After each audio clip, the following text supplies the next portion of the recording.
We're parents, teachers, and educators, and like you, we're passionate about restoring our culture for Christ.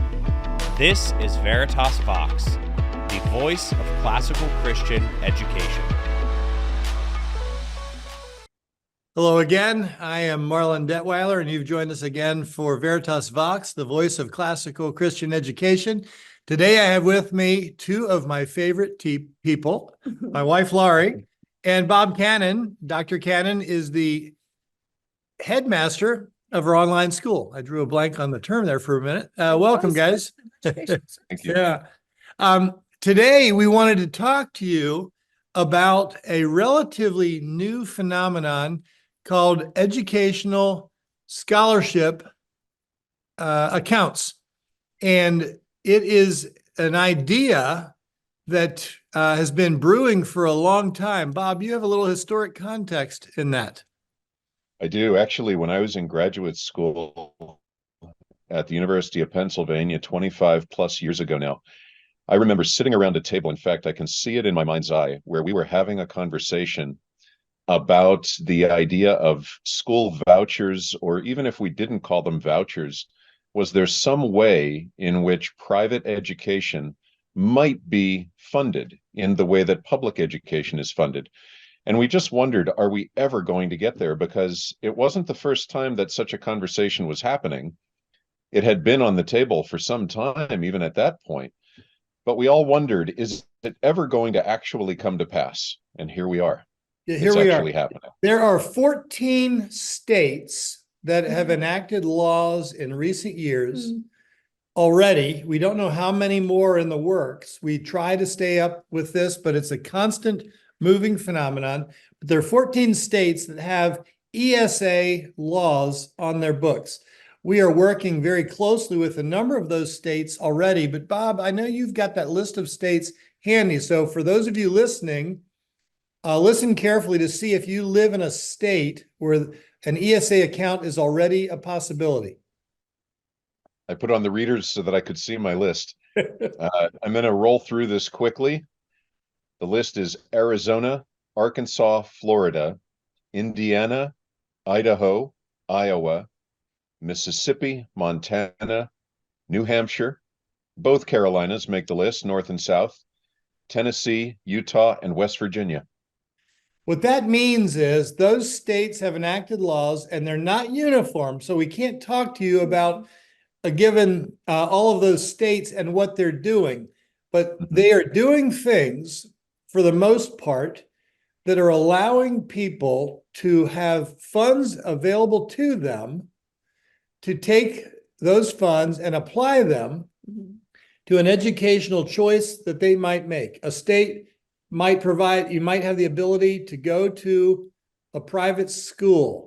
You might have the ability to homeschool. You might have either of those things as possibilities.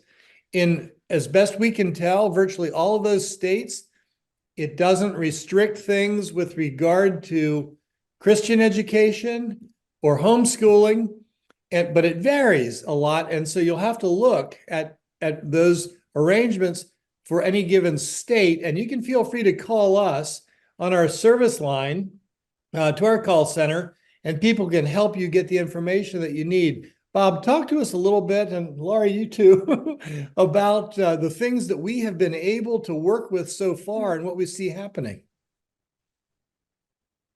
Laurie, may I defer to you, or would you like me to speak Okay, first? well, I mean, I can start and you can hop in here, but Okay. one thing I'd tell you is if at first you look at this and you go, oh, I don't think there's any way that this will ever go through, don't give up, because I can't tell you how many families thought they weren't going to get the money or thought it couldn't be used towards something like live classes or self-paced courses or some curriculum that they wanted, only to find out that it could.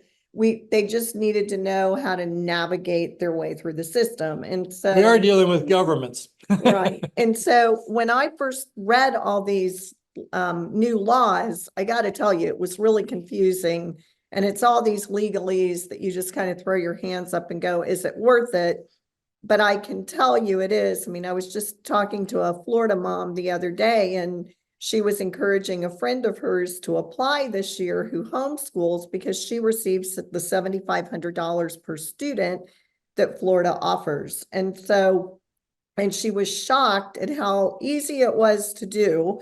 She had to wait a little bit to get approved, but then she had those resources to use to choose how she wanted to homeschool her children. And so each state, like Marlon said, is different, but we have families that are using it and navigating with it. And it's really exciting to think that we're not having to pay for education twice, in the sense Through our of, tax dollars and then Right. again through and then you can't use it. private And, sources. and it's, you know, been one of those things that's been really, really helpful for families. And I see families that would have had absolutely no way of, let's say, taking live classes. It just was not economically feasible for them. And now I see them being able to do that. And that's really an exciting thing to Yeah. me.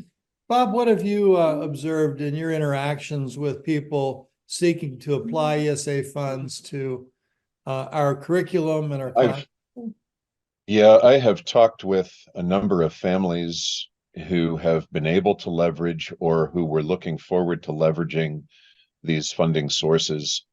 And hands down, across the board, there really just isn't any other story to tell except that they're excited that this is available to them. Yeah. I'm sure that there are some people in the audience who, when they hear this, are going to do kind of a double take when they heard Laurie say $7,500. That is an enormous assistance to a family. Now, not every state Right. that we read off the list is going to give that kind of Florida's just a support. good one. It As is, is and Arizona. actually, Arizona is another example. So there are states that actually have gotten to that point. And I would expect, I think we all expect that in the same way that, as I said, 25 years ago, we were scratching our heads wondering, when is this actually going to happen? There's going to be a continuing emergence of other states joining this list. I think that's all our expectation. And even those states that are on the list now, while they have certain practices in place today, our hope, and it's a loose expectation, but we'd like to think that these states are also going to increasingly recognize the value that comes out of supporting private education. Yeah. So this is only going to get better from here. One of the things I think that is really important to make clear, because I've had to answer this question a number of times, is this is not like charter schools. Charter schools still have to stick to public school standards. So what I mean, They are in fact public right. schools. So what I mean by Yes. that is if you're in a classical charter school, you will not see anything Christian in the curriculum. I've gotten to know a headmaster really, really well who was at a charter school, and you know, now he's at a classical Christian school, and he is blown away by what, as he put it, he realized was missing because he wasn't able to teach children the truth. So, you know, we want you to know we're not changing our curriculum. This is what I get asked. Have you had to change your curriculum in order for people to use this? Is it like a charter school? The answer is no. Veritas's or anybody's curriculum is the same as it was. It is not meeting new standards in order for these funds to be applied. Yeah. And again, even some of those things might vary state by state. Correct. But there was a ruling, and I wish I were conversant on it. Obviously, I'm not a lawyer. There's a ruling at the Supreme Court level a few years ago that opened up the window on some of these things as it relates to funds being available for private education that is a Christian education. Right. And then there is an understanding at a state level that these funds, say the 7,500 that Laurie mentioned in Florida, is far less than what they're having to pay the public schools per student. And so there's an economic motivation at the state legislative level to say, why don't we do this? It's an economic Win. plus. It's Yeah. a win. It's a win. And so those are things that have made the Right. difference for where we are today. I don't know where this will go, Bob. I think you're right that we'll see more and more states doing this. And I don't know where it might end. I know there are also people listening that might have some concern for the state putting standards back That's in what that's what I was to talking about. to the money. And I'm not, especially at a family level, this idea of what might happen over the long term because of what we've seen happen in detrimental ways over the long term is almost certainly not going to be a concern at a family level, because it's likely to be more than 10 years before anything like that could happen. Right. And by then, your students are educated, they're grown, they're gone, and it's a non-issue. We don't know how that might play out, but that's the way that we're being told those kinds of concerns. As we work with are- legislators and people, yeah. who do this. Bob, what have you, in the people that have been able to take advantage of this, give us some examples of what they have been able to do. And we should talk after you answer that question a little bit also about the challenges that we have in dealing with, at this point, 14 states and that sort of thing. I'll start with the bad news and lead to the good news. How's that sound? So the bad news is that it's complicated. When we look at each of the 14 states, it's tough to keep track of where exactly they are. And sometimes when we've even reached out to those who are representing the states, because the states themselves are not actually talking with us, they have a third-party organization who represents them, and then they talk with us. So that's even an additional complexity. It's understandable. We didn't expect this to turn out a different way. But when we're talking with those organizations, they sometimes will say, well, today this is what the state has told us that we can do, but we don't know what tomorrow is going to hold. So those conversations sometimes take some time. You alluded to this earlier on, Marlon. States are not quick movers. It takes them a while to get their wheels turning. And it's so we need to wait. Wild West where people are still, as I think it's been said internally for us, it's a little bit like we're trying to fly an airplane while it's being built. Right. Yeah, well, that's exactly the metaphor that comes to mind. And so we're working with that. Now on to the good news. The families who have interacted with us have been able to purchase curriculum from us. They've been able to purchase both our self-paced and our live courses. They have decided that because of the financial assistance they receive, whether it's purchasing curriculum or purchasing courses, that now all of a sudden the financial or budgetary window opens up to them to become a part of our full-time program in our school. So all of those things are possibilities, and it's not to say that the state necessarily even decides that they're going to support every one of those things that I just mentioned, but even supporting one of those things causes a family to say, well, now can we do this? Can we go at this full tilt? And there are families who have been able to make a commitment for even all of their children.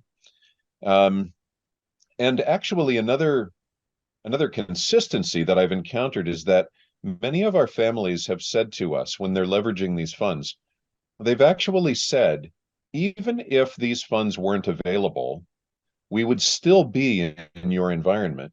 We would still be wanting to leverage what you have to offer for our children. But boy, does this open up possibilities for us, and we're grateful for it. Families so that's who a might have consistent taken phenomenon. a class and now they're taking 3, right? Yes. Yeah, That's good what example. That's what I've seen a lot of. We've seen that happen over and over. Yeah. Well, for the Yeah, school year coming up, Right. we've already started registration. It started back in the beginning of December. And so if people are thinking that it can wait a bit, my answer is I wouldn't if I were you. Sections fill up, schedules become more difficult as sections fill up. And so you want to get in early and be able to do this in a way that you can schedule things the way that you'd like to, as it relates to live classes. As it relates to curriculum, it's a little bit different story. And we work state by state. So once we know what's happening in your state, because, I talked to a woman last week and she said, well, but I'm not going to get payment on this for so many months. Well, this is a state we've worked with before.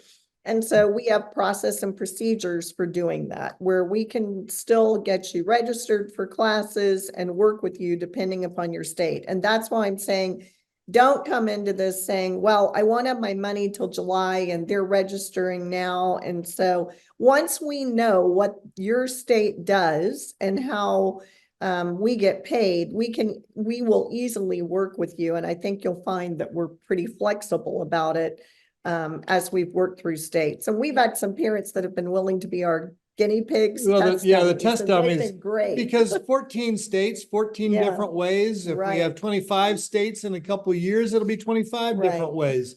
But we're prepared to think Yeah. through and work through processes Yeah. that will help benefit the families that want the education we offer. Absolutely.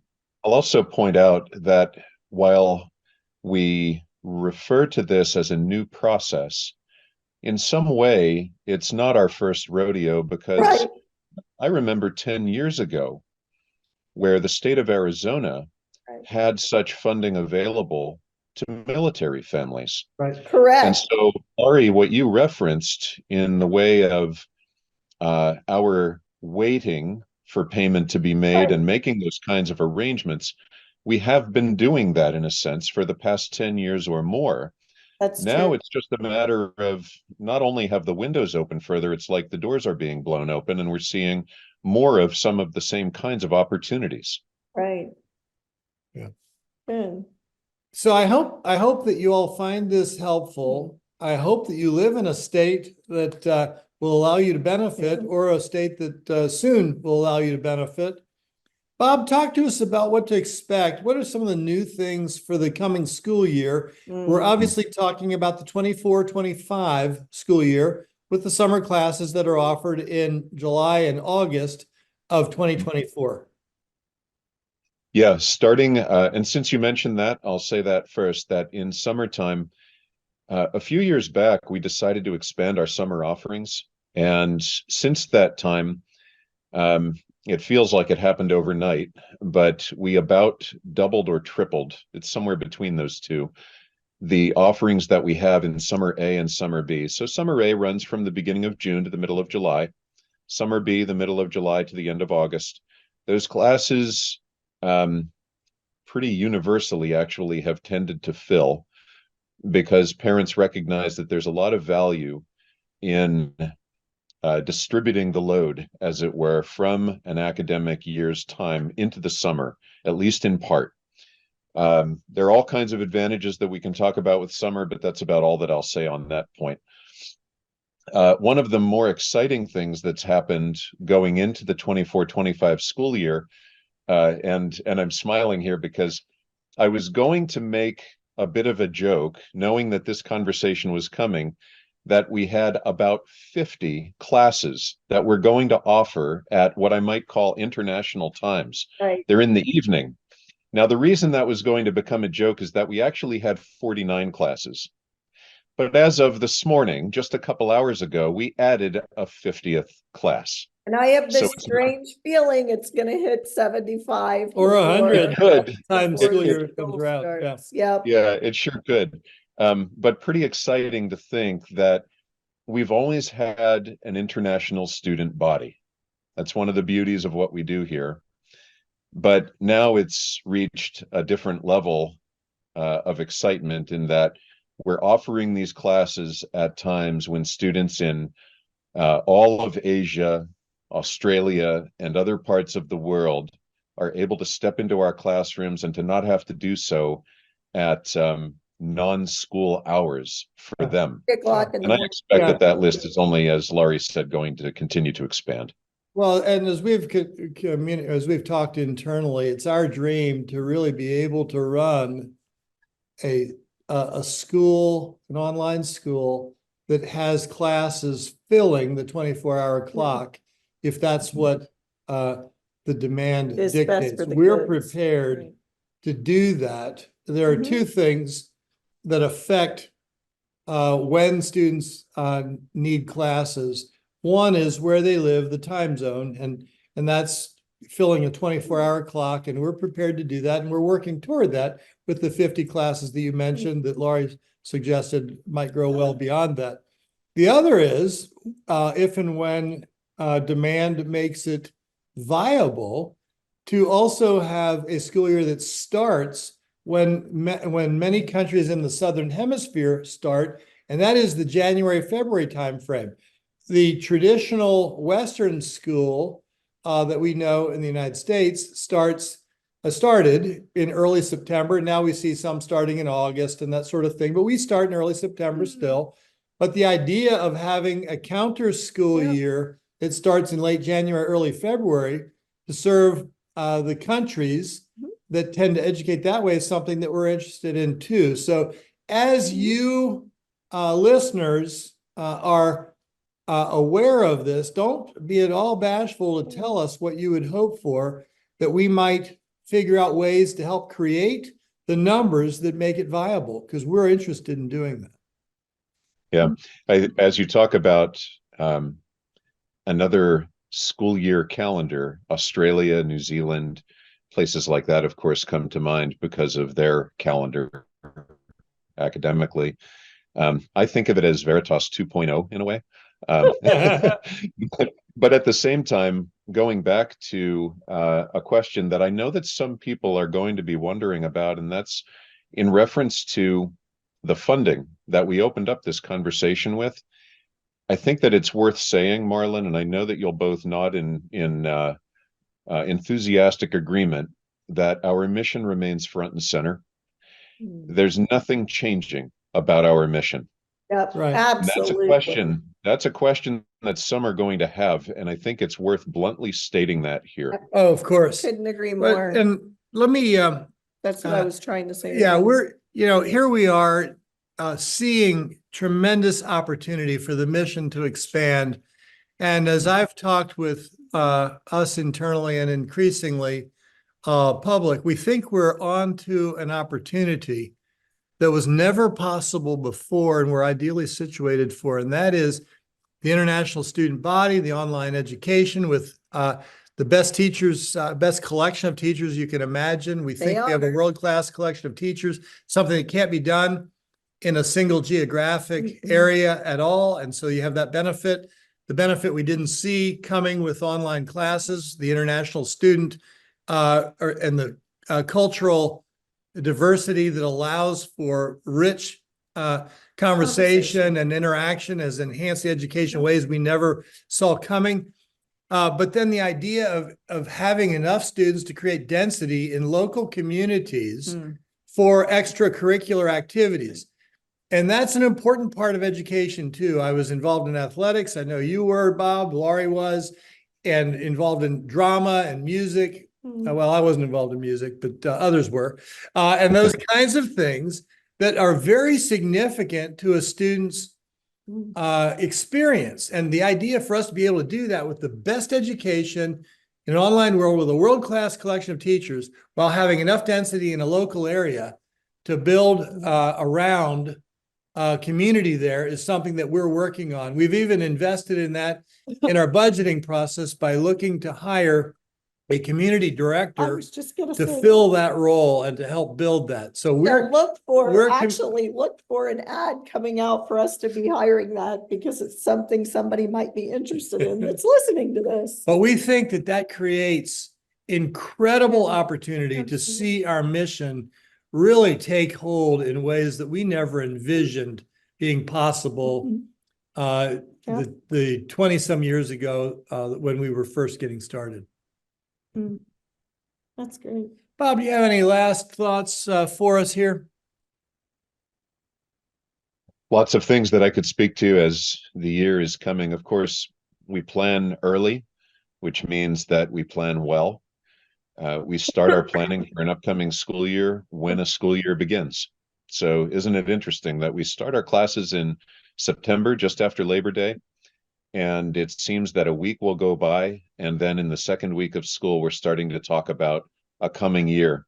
And I think that that's the right way to do it. It's the way we've been doing it here for a while. And there are new classes that we're going to offer in the coming year. things like biotechnology and some other interesting topics. I'll make mention of this too, because it's exciting since you mentioned our teachers. There was a time when I held out on the horizon this vision of having such a committed group of teachers that our retention rate among our faculty would be somewhere in the 90s. I was thinking the low 90s initially. And then one day it actually hit 94%. We got pretty excited about that because it meant that we had hit a certain stride with those who had invested in what we're using curricularly and what we're doing missionally. And now going into And this I'm going to next school stop you year. and just say, because they have a great leader in you. Well, thank you. I'm in a point north. You know my I routine. do. That's But, why you're but today I can tell you that looking at this next school year, we've hit yet another standard. Marlon, we just got to keep bumping the standard up. We're at 96% retention among our faculty right now, looking into this next school. Unbelievable. That's Yeah. unbelievable. Now I'm asking myself, well, now where do we go? And so I think we're going to shoot for 98 in the next There you go. year. When are we going to get more than 100? Yeah, right. More than 100%. You know, you're better at math than I am, but I'm willing to try. Yeah, I don't think I that don't works think that- actually, but it is, all kidding aside, it is wonderful to see the cohesion and commitment in terms of rallying around the vision of seeing us restore culture to Christ, one young heart and mind at a time. Classical Christian education being the means for doing that, and just remarkable things going on. Folks, thank you for joining us on this episode of Veritas Vox, the voice of classical Christian education.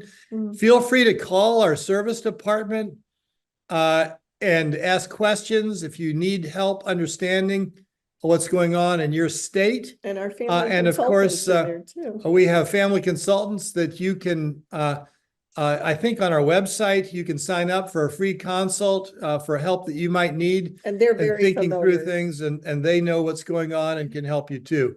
So Bob, Laurie, thank you. This has been wonderful. It is so exciting to see what's going on and how we can follow God's lead in what is going on in what we've set out to do.